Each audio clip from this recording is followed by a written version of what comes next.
জ্বালানি তেলের মূল্য বৃদ্ধির পরিপ্রেক্ষিতে বাস ভাড়া প্রতি কিলোমিটারে সর্বোচ্চ 15 পয়সা পর্যন্ত সমন্বয় করা যৌক্তিক বলে দাবি করেছে বাংলাদেশ যাত্রী কল্যাণ সমিতি। সোমবার বিকেলে রাজধানীর ঢাকা রিপোর্টার্স ইউনিটিতে এক সংবাদ সম্মেলনে সংগঠনটির নেতারা বলেন, তেলের দাম কমলে যে হারে ভাড়া কমানো হয় সেই একই হারে তেলের দাম বৃদ্ধিতে ভাড়া বাড়ানোই ন্যায্য। বাস ও লঞ্চ মালিক সমিতি একচেটিয়া ভাড়া বাড়ানোর পায়তারা করছে বলেও অভিযোগ করেন তারা। অস্বাভাবিকভাবে ভাড়া নৈরাজ্যকারীদের অবস্থা ফ্যাসিবাদের মতো হবে মন্তব্য করে নেতারা ন্যায্য ভাড়া নির্ধারণে প্রধানমন্ত্রীর হস্তক্ষেপ কামনা করেন।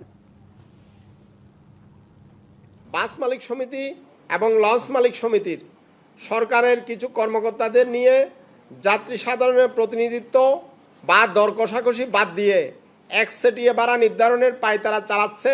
জনস্বার্থে ভাড়া নির্ধারণ কেন লুকোচুরি করা হবে? একচেটিয়া ভাড়া নির্ধারণের আমরা তীব্র নিন্দা এবং প্রতিবাদ জানাতে এখানে হাজির হয়েছি।